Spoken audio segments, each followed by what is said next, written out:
Hello and welcome to Advanced Compositing in Photoshop. My name is Nace with Flern, and I'm so excited about this class because compositing in Photoshop opens up an entire world of possibility and allows you to be more creative as an artist, whether you're coming from a graphic background or a photography background, or maybe even a drawing or painting background. Compositing kind of brings all of those things together, and the ability to bring multiple photos together in a realistic way allows you to express yourself, your creativity, and your ideas in ways that can't be done with a single image alone. In this example, we're going to be putting two different photos together to create an effect, basically making it look like a waterfall is coming out of a painting. So I think the biggest thing to think about when compositing images is the concept or the idea. Like, what's the thing that you want to see? I would focus on that first and then go about creating the image.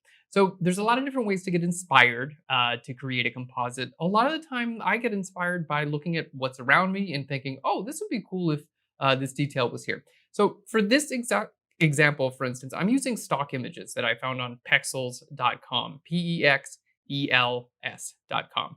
And I was just browsing through images, and I saw this person holding a picture frame with nothing in it, and I thought, oh, it would be kind of cool if like there was a photo in the picture frame and then an element was spilling out of the picture frame as well. So, just off the top of my head, if there was a photo of butterflies and then there were some butterflies flying out, or like birds and some birds flying out, or a tree and the tree grows up out of the top, or I wound up searching for waterfall, and then we're going to do the waterfall coming out of the bottom. So starting off with some sort of inspiration is really great, and kind of like seeing how it iterates from there. And don't be afraid to get inspiration from things that you see around you, other artists, paintings, other photos, and then do your own creative twist on it. And I think the great thing about this is definitely if you're a photographer and you want to take your own pictures, that's fantastic. And there's so much fun that can be had there. But you can also create wonderful work by using other people's stock photographs as well. And it's a really great place to start. So in today's class, we're going to learn how to put our images together. We're going to learn about layer masking to make some areas visible, not visible. We're going to be recreating part of a waterfall. We're going to be adding realistic noise so it looks photographic. We're going to add some motion blur. We're going to create a shadow and basically bring everything together and make it look realistic and do a little bit of coloring as well, so all the things match together. So super excited. Let's jump into Photoshop. So here we are in our sample images. We've got our Advanced Compositing 1 and 2. So let's hold Control or Command, and I'm just going to click on Open for those. You can just click and drag them into Photoshop as well if you want to. All right, so here's our two images to start with. Now, the first thing I want to do is just bring these together. So I'm going to use my Move tool. So we're going to go to our Move tool right here. You can also hit V on your keyboard for Move. We're going to click and drag it from one image to another. There we go. And then I can just close this one out. Now, I like to work in full screen. So I'm going to hit F for full screen. And this just kind of gets away all the clutter so I can actually see what I'm doing. Now, where I want to start with basically is by lowering the opacity of the waterfall image, and then I will kind of want to like figure out where it's going to go. So I basically can kind of see through it, and this helps me with general placement and thinking, hey, where might this actually work well? So I think this is looking cool, but it could be a little bit smaller. So we're going to hit Control Command T, and then I can just grab one of these corners here and click and drag to make it smaller if I want. Or you can use this little width and height here. You can just click and drag this H for the height and drag this down, or you can just type in your percentage right there. So just kind of bringing this in. Now, the only real restriction is because I want the waterfall to be flowing out of the photo frame, I can't have the pool of water be visible, right? Because then we'll see the bottom of the waterfall. So that's really the only restriction here. Other than that, it really it doesn't matter so much photographically or conceptually where how large or how small this is. It's mostly just about taste at that point. So I'm just going to make it a little bit smaller so we can make sure that we include it. And you can see that even before applying the transform, I can still see the original borders of the picture frame. So I have a pretty good idea of where I need to be in, like the actual size of this. Now, the other thing, and this probably won't make a huge difference because we're working with a nature image, but I'm going to skew this just a little bit. So because you can see the original photo frame it's at a little bit of an angle, right? So I want to see if I can match that a little bit. So we're just going to rotate this. I'm going to click. You can go at any one of these corners and you'll get this little curvy double arrow. So you can click and drag that There we go. That's just going to help us rotate it. And then if you want to skew, you can see like, the bottom line here, okay, is kind of pointing up a little bit. So you can hold Control or Command on your keyboard and grab, for instance, like one of these squares. There we go, and just kind of skew that up. And then this one, I'm going to hold Control or Command and click and drag in this direction too. Hold Control and click and drag. So I'm trying to kind of like replicate the overall. There we go. The overall like aspect ratio and perspective of the original image. Again, if this was like buildings or something that was, very geometrically like structured, like straight lines and things like that, that'd be more important because you'd want, you know, the lines in your composited image to match the lines of the photo it was going into. Because it's nature, doesn't really matter as much. So you wouldn't need to skew it, but I'm doing it because I think it helps a little bit with the effect. And I also want to show you how to do it. All right, so there we go. So that's looking pretty good. Let's just go ahead and bring that down just a little bit more and out like that. I think it looks good. So the bottom of the waterfall is not going to be visible. We're gonna cut it out, and that looks pretty good. Now, if you don't get this perfectly right the first time, don't worry about it. You can still warp it and skew it and things like that later. All right, now we're gonna hit this checkbox right up here at the very top. That's just gonna apply that transformation. And we're gonna go ahead and bring our opacity back up to 100%. So let's just click and drag there. Okay, now what we need to do is go ahead and do the cutout. In this case, it's gonna be really easy. So I'm gonna just make that layer invisible real quick. We're gonna use the pen tool to do this. You could use the lasso tool as well, but basically I just need to draw a rectangle. It's super easy to do. The reason I'm using the pen tool is it's very easy and you can move the points at any time. So I'm gonna do this just with my trackpad so you can see it. It's really pretty easy. So I'm just gonna zoom in. You can hold Control and hit plus or minus to zoom in and out. Or I like to hold space bar and then Control or Command, and I get the little magnifying glass, and then you can click and drag to zoom out. Here we go. So I'm just gonna click on a point right there. Okay, and then I'm gonna zoom out. Holding the space bar, I'm gonna pan over, okay, to this point, and then we're just gonna click over here. There we are. Let's zoom out, holding space bar to pan down, zoom back in. I'm gonna miss this point on purpose to show you that it's not a big deal when you use the pen tool because you can fix that at any time. There we go, space bar, click and drag to pan out. And I'm gonna go back to my original point. You'll see a little O next to your pen cursor that's letting you know it's gonna complete the path. There we go. So that's my pen path completed. Now remember that little point that we kind of put it in the wrong place on purpose? Not a big deal. All you have to do is make sure your pen tool is selected. There we go. And then you can hold Control or Command and click anywhere on your path, and then click on one of these corners and move it around if you want to at any point in time. Okay, so I can move that corner, or I can move this corner. Let's just go ahead and zoom in, Control or Command, and I'm just gonna put it in the right place. And it even stores this pen path in memory over here in the paths dialog. So I'm gonna click on paths and you can see it. I'm just gonna call that frame. So just double click on that and call it frame. Cool. So that's really, really simple. All we need to do is make it into a selection now. So I'm gonna right click here and we're going to go to make selection. All right, and I'm gonna feather this by 0 pixels. Cool. Really easy to do. Now, you can also, if you have your pen tool selected, so I'm back on my pen path, you can also just right click inside of your pen path and go to make selection. There you go, feather it by 0 pixels. So no matter how you get the selection, if you prefer a different way, that's totally okay. It doesn't really matter. We just need the selection. So if you want to use a magnetic or like a polygonal lasso tool, totally okay too. All right, let's go ahead and make our layer 1 visible. And then now what I'm gonna do, because I have my selection active, I'm gonna click right down here on my layer mask icon.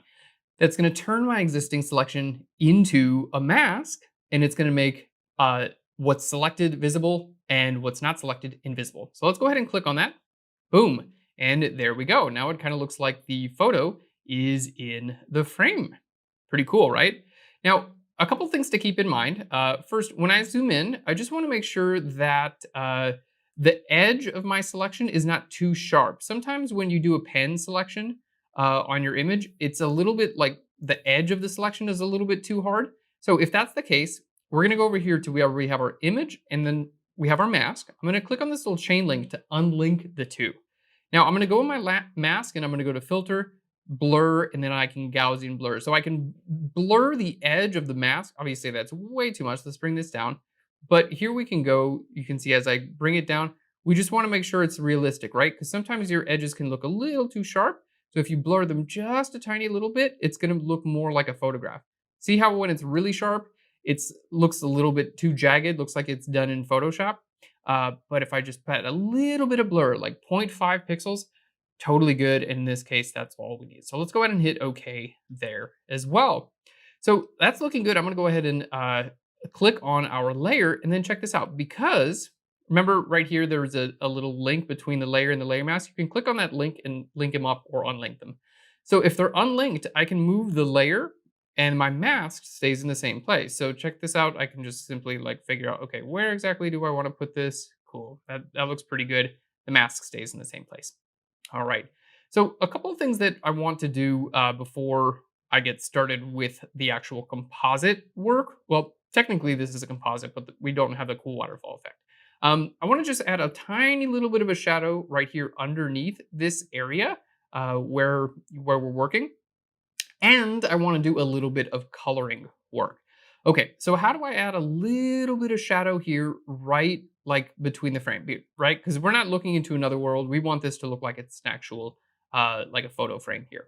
Okay, so what we're gonna do is I'm gonna hold Control or Command and click on the layer mask itself. So that layer mask now becomes a selection. So with that selection, we're just gonna create a new layer and I'm gonna go to Edit down to Fill, and we're gonna fill this with, it doesn't matter, I'm gonna say 50% gray. There we go, let's deselect. So now we just have a solid fill on a new layer. Okay, we're just gonna call this shadow. There we go. Now, the cool thing is we can actually generate the shadow in Photoshop. So we're gonna double click right here to the right of the word here on our layer, just this gray area here.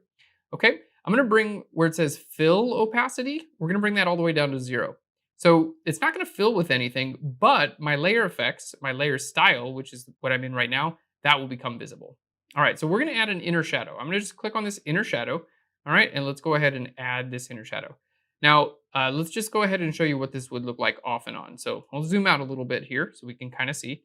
So here's my inner shadow. I can just check that off or on. So that's what it's doing to this layer, okay? I'm adding an inner shadow to this layer. And because if I go back to my blending options and I bring my fill down, okay, that's just bringing the fill down of the layer, but the inner shadow is still there. So I can just check that off and check that back on, okay? That's gonna make it look like it's actually like in there, you know? It's like, it's putting the photo in the photo frame. And I can adjust my sizing and everything like that. So let's hit okay there and just turn that off and on. It's a subtle effect here, but it should help it, let's just turn that off and on. It should help it look like it's actually in the frame. And if you think it needs to be adjusted, just double click here where it says inner shadow and I can adjust my size a little bit there and I can adjust my opacity. There we go. That's looking pretty good. Now, the next thing I want to do is work on the color, especially of the waterfall, because as we take a look at the image of the woman holding the painting, you can see the white is kind of like a little bit of a bluish color. It's a little bit cool. Now, the white of the waterfall looks a little green by comparison, right? So if they were all photographed in the same place, the whites would be the same, right? The white balance is off, basically, between these two images. So what I want to do is I want to change the white balance of the waterfall specifically to match this image. So how do we do that? Well, it's actually really easy to do. What we're going to do is create a new layer above our waterfall. So let's just double click. I'm going to call this waterfall. There we go. Go ahead and chain link that back together. I'm going to just create a new layer right above it. Okay. We're going to hit B for the brush tool. And then I'm going to hold Alt or Option to sample this color. Okay. Because this is my new quote unquote white. All right. So we're just going to sample this color. And then I'm going to paint it right over here on the top of that waterfall. Okay.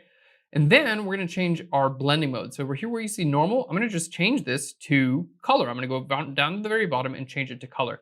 So you can see if I zoom in there and I turn this off and on, it's changing the color of this area. Now, if I were to paint over top of these trees, it's going to change that too. So, you know, I'm trying to be relatively careful about where I'm actually painting this over, but I'm basically dictating the color in parts of my photo, okay? Because in this case, it's easy, right? It's just a waterfall, and I just, I want the white of the waterfall to match the white of that. Can you see how that's a little bit better? I hope so. Now, I want this also. There we go. I want this also to just color balance a little bit too, for the whole thing. So what we're going to do is I'm going to grab an adjustment layer. We're going to go to color balance adjustment layer, and then I want to go ahead and clip these layers. By clipping them, they'll make them only visible where the waterfall is visible, and that's super important because we're doing a composite. So you don't always want all your layers to be visible everywhere, right? You want like relative control. So to create a clipping mask, we're going to do this color balance. You can either, if you're an adjustment layer, you can click on this little icon, which creates a clipping mask. You can see it pushes it over to the right, and you'll see a little down arrow here. You can also right click on a layer and go down to create clipping mask.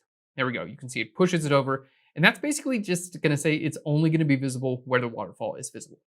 So now here back on the color balance, I'm just going to go to my midtones, and I want to just push this a little bit more towards cyan, a little bit towards blue, and just a tiny bit towards magenta.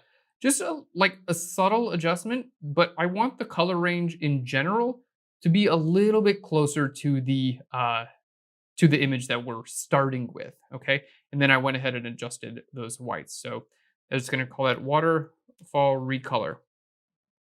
There we go. All right, now that's all going to get grouped. So let's shift click all that and hit Control Command G. We're going to double click and call this waterfall. Waterfall in frame. It's good to stay fairly well organized. There we go.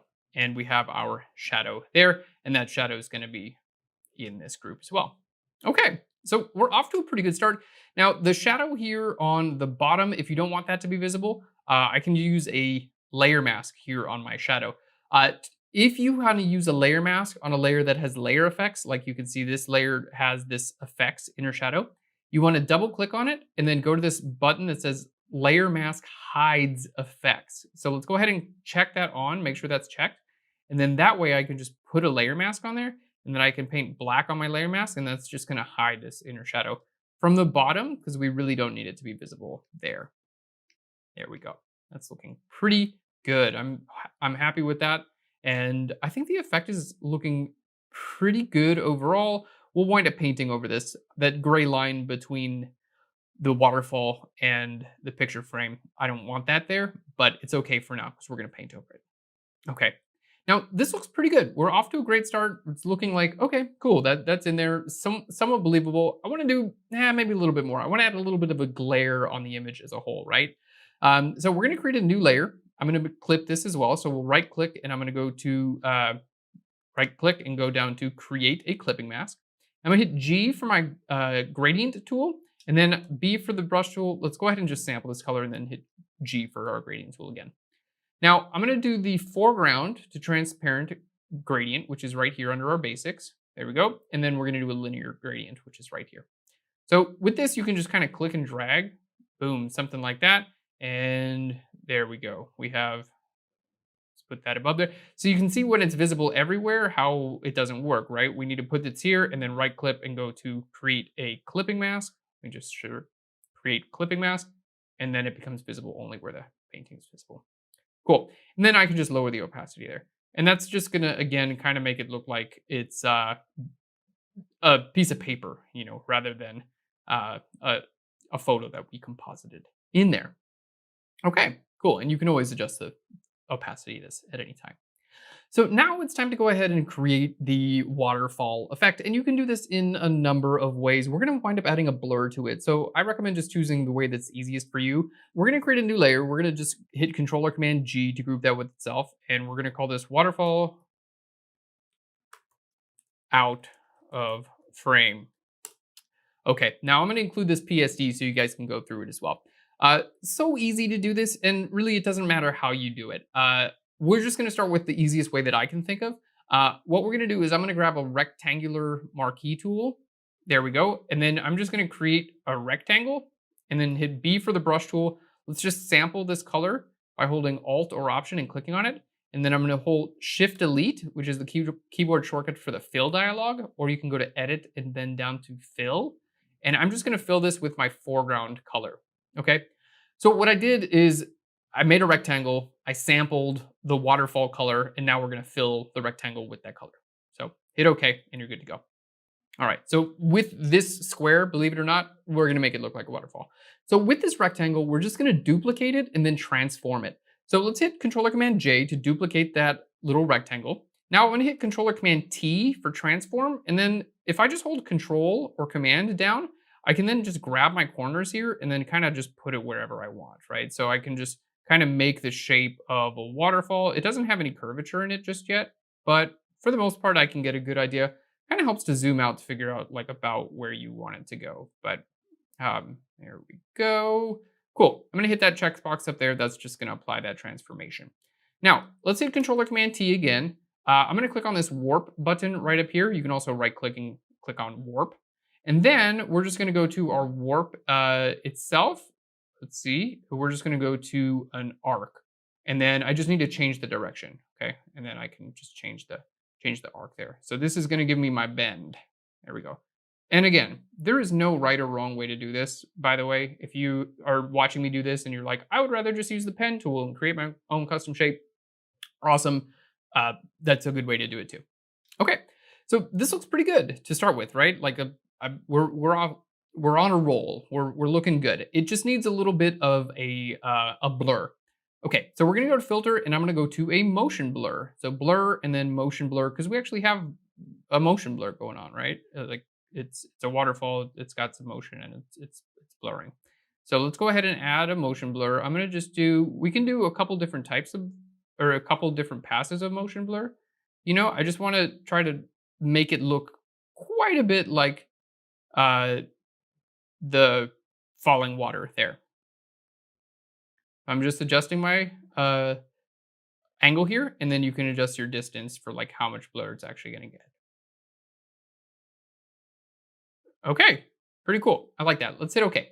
So already that's looking pretty good. Now from here I can just duplicate this. Controller Command J to duplicate that, and I can move it over here, right? So we can have another one. Controller Command T, and again, remember we can just kind of grab this. If you hold Shift, you can grab that corner there, and then hold Controller Command, you can kind of bring it out there. Controller Command T, click on there. We're going to go to arc and then flip our direction with this little icon there. Boop. And then kind of bring this over there too. All right. So after you do this like a couple times, you'll be like, oh, okay, cool. I get this. Again, there's no right or wrong way to do this. You can, whatever works for you. Controller Command J again to duplicate that. We're just going to skinny it up a little bit by holding Shift and clicking right there. Because I want some variation here, right? All right, Controller Command T, right click, go to warp. There we go. Let's select arc, flip it, and then change the bend. There we go. And then I'm going to hold Controller Command. We just kind of bring that in there. So after a few of these, it's going to start coming together pretty well. And then you can each give these individual blurs if you want to. There we go. Let's go ahead and just hit Controller Command J on that. Controller Command T. It's just going to make it a little bit bigger. There we go. Cool. Now you can make these different colors too, because as you can see, our waterfall is actually a little bit lighter on this side. So for instance, if I want to make this little bit a little bit lighter, what I'm going to do is lock the transparency up here at the very top. So let's click on that transparency lock. And now I'm going to hit B for the brush tool. I'm going to sample that color. Okay. Shift Delete is my keyboard shortcut, and I'm going to fill that with my foreground. So by locking our transparency, it just made sure that it can only be visible exactly where there's already pixels. Okay, and then we'll just unlock the transparency. Okay, you can also paint with it. So B for the brush tool, I can just paint. Instead of using fill, you can paint with it if you want. Lock the transparency of that too.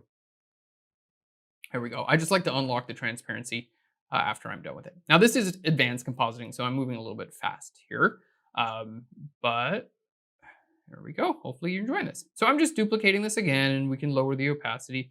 The deal with like a waterfall type of effect like this is that, you know, it should have some definition to it, right? It shouldn't just look like a big old blur. If you're just making a big blur, then it's not going to really look like that realistic. Like you can see all this definition here, right? So it should have some depth and definition in it as it comes down these rocks or out of this painting.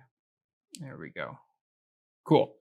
All right. And now we're just going to click on this whole thing and see, hey, how does it work? So I can hold controller command and just click on, that whole group and move the whole thing if I want to do that.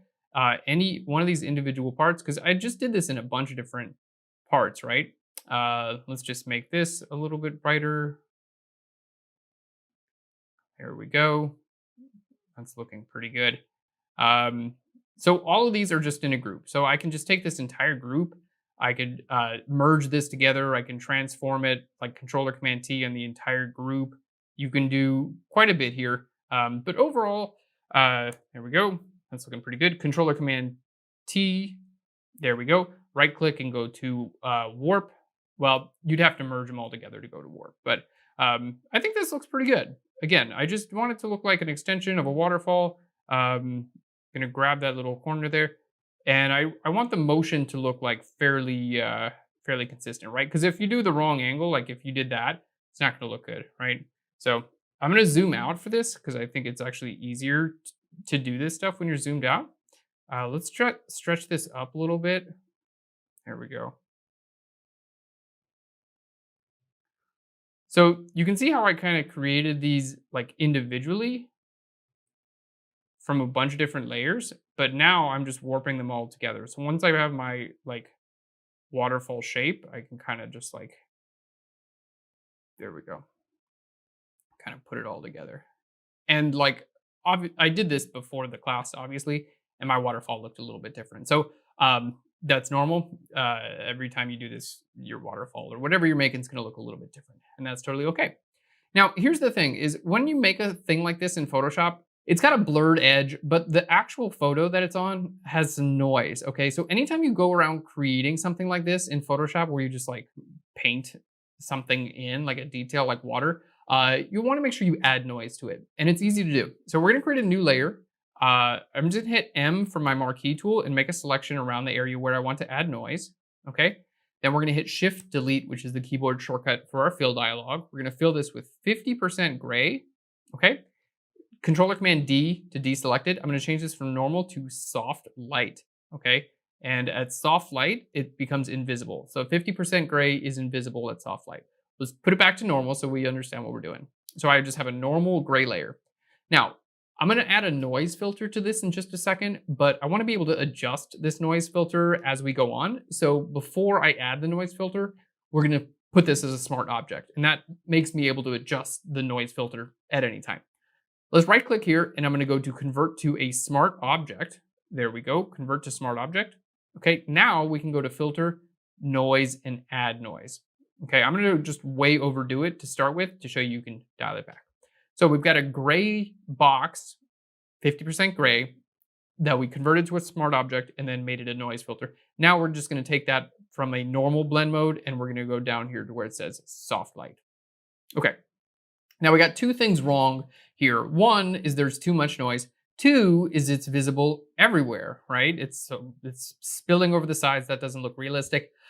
I want this to only be visible where my waterfall out of frame is visible, right? So how do we do that? Well, you can clip a layer, like a clipping mask we did earlier. You can clip this square to this entire group of waterfall out of frame.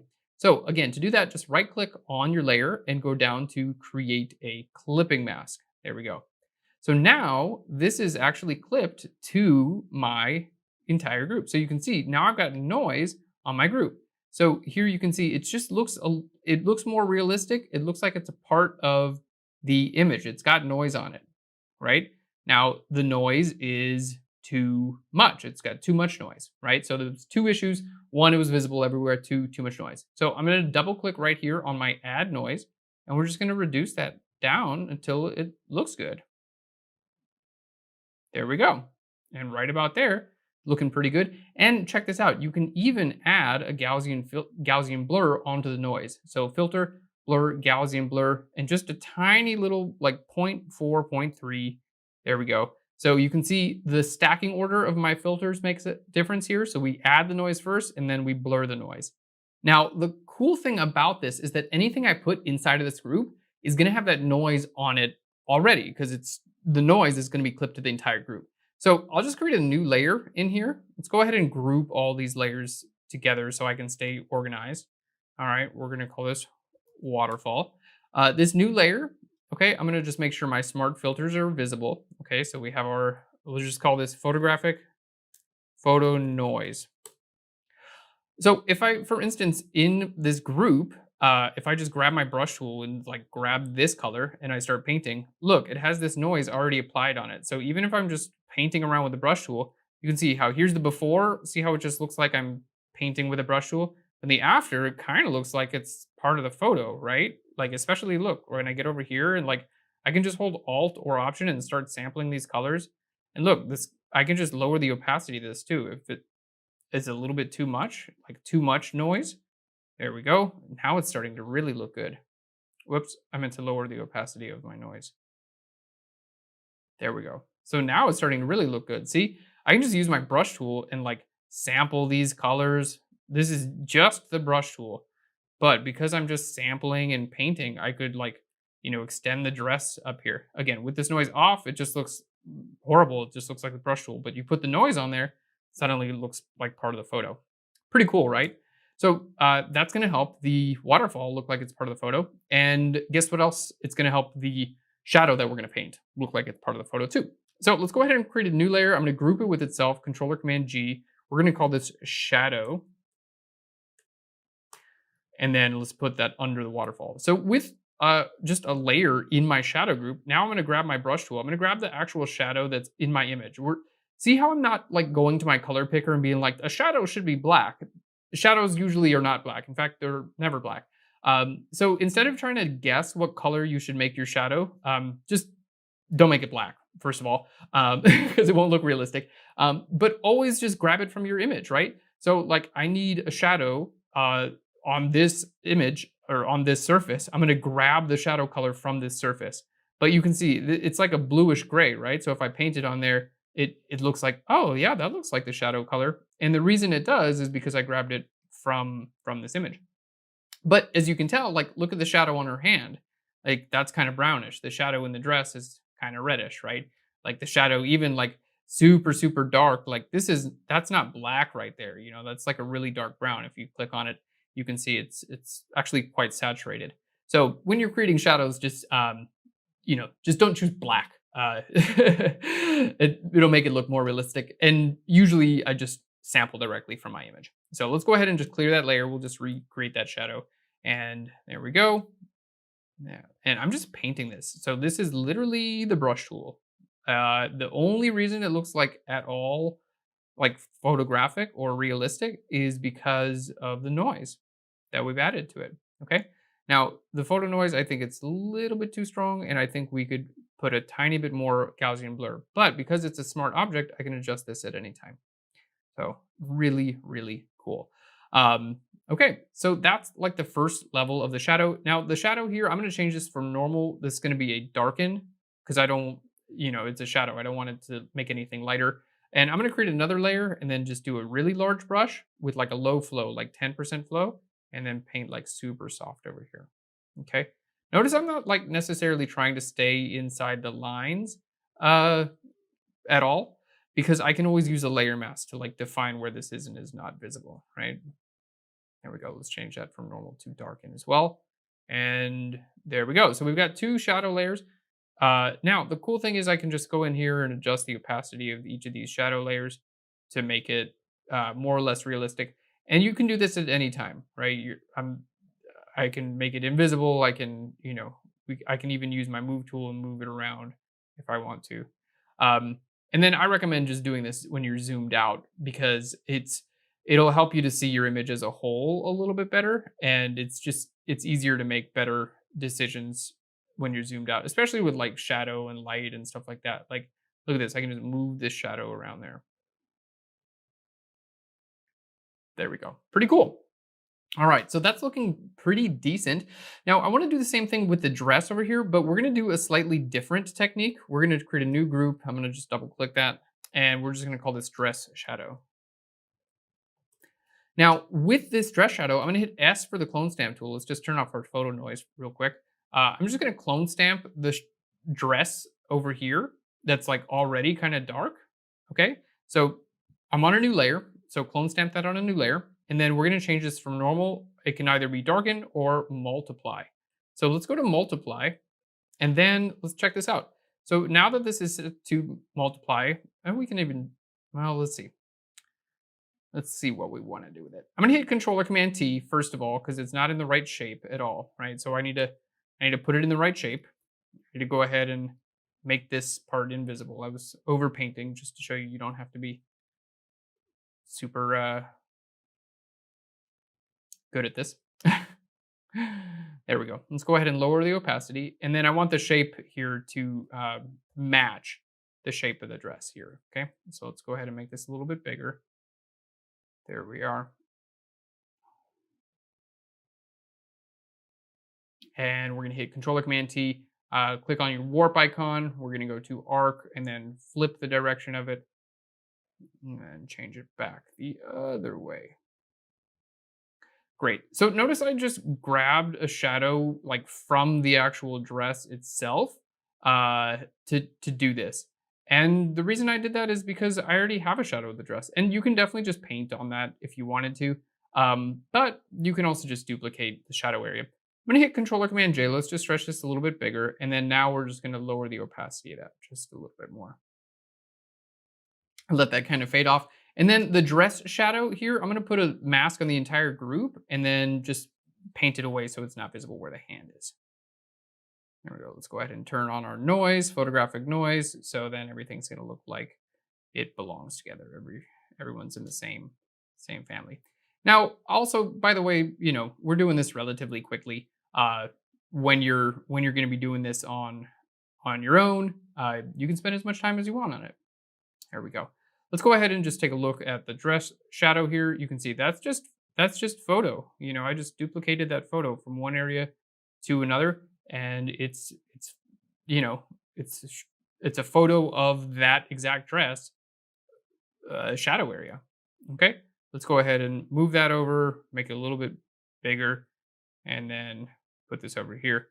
Lower the opacity. So I'm trying to like fade this out a little bit, but the dress is like got pleats and stuff in it, so um, it should look pretty good. All right, let's just go ahead and paint black on our layer mask here. Fantastic. So we're just going to make sure that that's not visible over top our subject's hand. All right, there we go. Now we're going to create a new layer, Controller Command G to group it with itself. We're just going to call this hand. And inside of here, B for the brush tool, we're just going to sample a color and we're going to just paint it in here. So I'm going to bring my brush, there we go, up to like 20% flow, something super small. But notice like I'm sampling shadow color from the hand, right? Or from the person's skin. Okay, so I want to kind of recreate the visual cues of shadows on skin. So this shadow is a different color from the shadow on the skin, is a different color from the shadow on the dress, because shadow colors come from the colors of the object and the colors that of the thing that are casting the shadow. Here we go. Let's create like a little bit of a rounded effect there. There we go. So that one I just painted by hand, so you can see not that hard to do.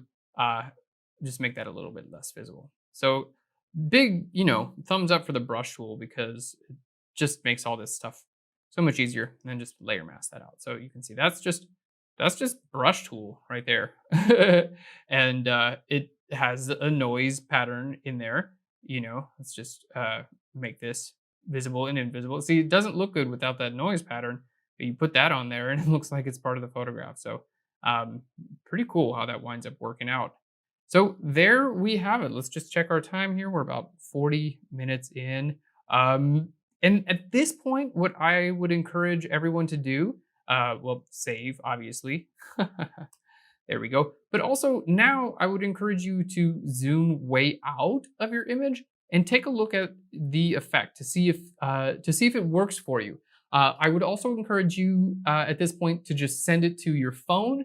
Take a look at it at your phone. Send it to a couple of people you trust, friends, family, whatever. You can even look at it upside down. You just want to change your perspective as much times as possible because you just did a lot of like painting and a lot of creating and you become blind to your changes. You become blind to seeing if any things are done wrong. So here's a couple little tips. R for your rotate tool, and you can click and like rotate this around.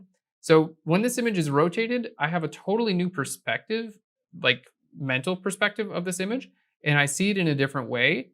And then I can keep working on it in a rotated way, right? Like the shadow here for the waterfall doesn't look great. It doesn't look like it has enough definition really compared to the definition there.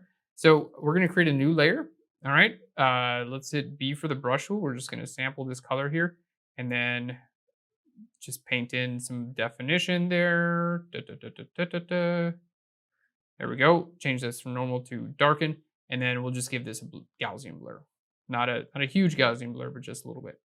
So always get to the point where you're like, oh, this is cool. I did it. And then take a little bit of break, look at it in a few different situations, in a few different lights, and on different devices and on different sizes too. You almost always will see something like zoomed out that you won't see something zoomed in.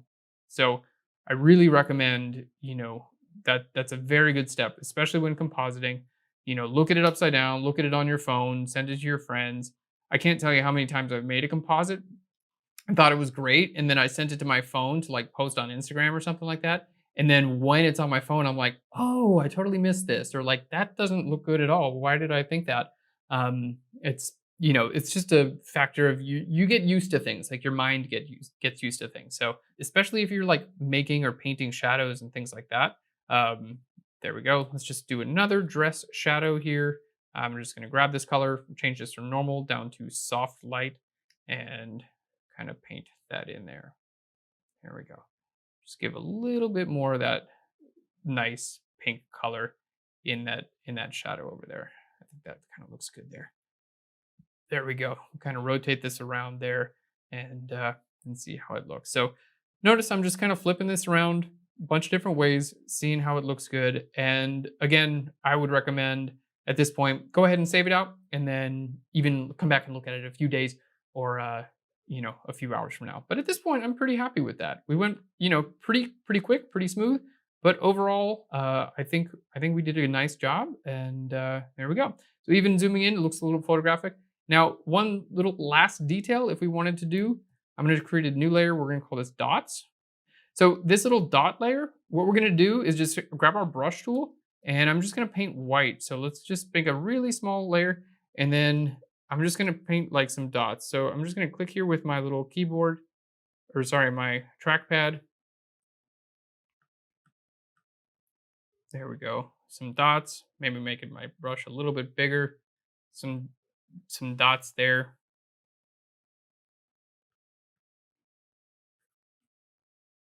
There we go. All right. Now that we have all those little dots, make a couple little bigger ones. Just want them to be different sizes. We're going to go to filter, blur, and then motion blur. And I'm going to blur these straight up and down to kind of mimic this, what's happening there. So let's go to 90 degrees here. And then there we go. Just bring our distance up. There we go. I'm going to hit Controller Command J on that a couple times, and that's just going to make them more visible. And then I can just merge these back together again, filter, motion blur that again. There we go. So now we got a few of these little like folly things going on there. And then I could just use my brush tool to mask it out where I don't want it to be visible necessarily. All right. So these little folly things and whatnot, I think just kind of help with the overall effect. I'm going to hit Controller Command J. We're going to see. You can just keep on going from here as you can see, but little folly things kind of coming from there we go. coming from down the painting right there too. Yeah, that's pretty cool. And maybe I'll try to make one that looks like it's coming directly from this little photo thing there. All right, let's brush tool that away where we don't want it to be visible.